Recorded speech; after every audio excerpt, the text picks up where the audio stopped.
Hi, I'm Mary Kopczynski, the CEO of Regulalytics. Welcome to this week's Regulatory Roundup. The regulator of the week is the Federal Reserve. This is very nerdy.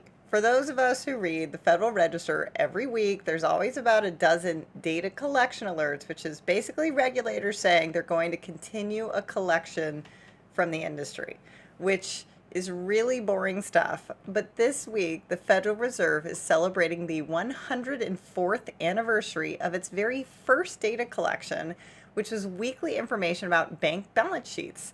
It was started in response to World War I when the federal government was issuing a lot of war bonds. So the Fed decided they needed to carefully monitor the health of the economy through this data. Anyway, there's a pretty cool chart of all of the outstanding bank loans since 1917, and it looks like this. Up, up, up, up, up, up, up. And then the pandemic, way up, and now we're almost back to normal. The topic of the week is elder abuse. June 15th is the official date for World Elder Abuse Day, but the level of fraud and the regulatory response to it has been elevated significantly before the pandemic, but especially during the pandemic. Lots of states have included treble damages when someone is actually found to commit fraud and that fraud is directed at senior citizens. This week, the Department of Justice nailed 2 data companies for knowingly selling market data about elder victims to scammers, and the fines are huge. The first company is paying $42 million, with $33 million going back to the victims, and the second company is paying $150 million, with $127 million going back to the victims. So you're not only in trouble for scamming elderly people, but if you sell data about elderly people to someone who scams it, you could get in trouble too. California caught some bad guys who were literally grave robbers. They pawned and sold jewelry for themselves. They transferred the title of vehicles into their own names. They created fake heirs and fake jobs like cleaning the estate and charged for it. And the worst part was that they were government employees.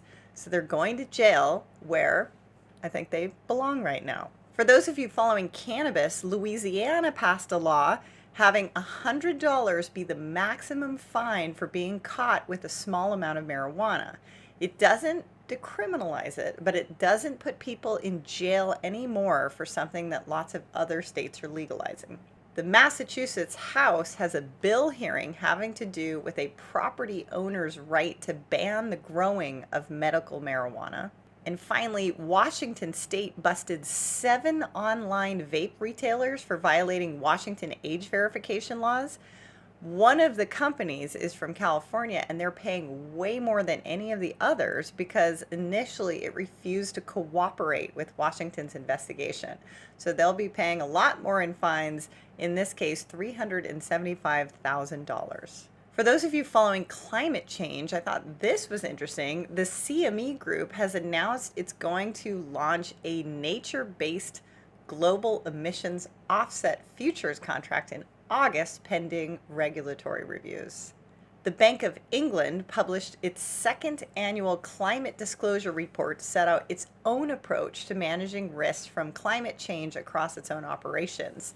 The disclosure report covers the bank's climate change strategy, the governance structures and processes around its climate-related work, and the measurement and management of climate-related risks across its physical and financial operations.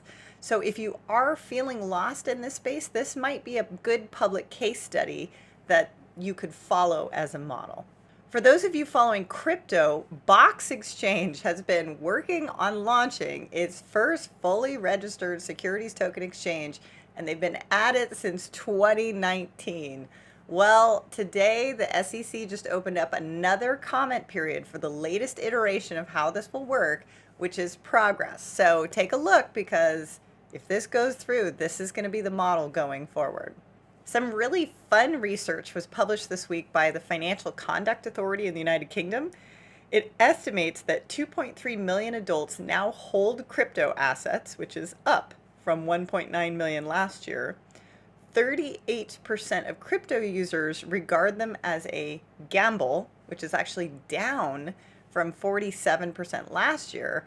And increasing numbers are viewing crypto assets now as either a complement or alternative to mainstream investments. Lots more fun facts to enjoy in that alert, so check it out if you have time.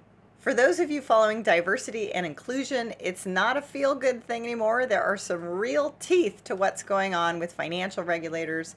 Finra is joining a long line of regulators that has now put their own statement out on building board diversity. The OCC made a statement about reducing bias in real estate appraisals. The SEC Asset Management Committee announced another meeting on July 7th, and the topics again are ESG and diversity and inclusion. And in state news, the New York Attorney General announced agreements with Orange County and the town of Chester to end the use of their discriminatory housing practices that were designed to prevent members of the Jewish community from moving there. And yes, that's still today in 2021. That's it this week for Regalytics US Alerts. Join me every week on Wednesday on LinkedIn and YouTube.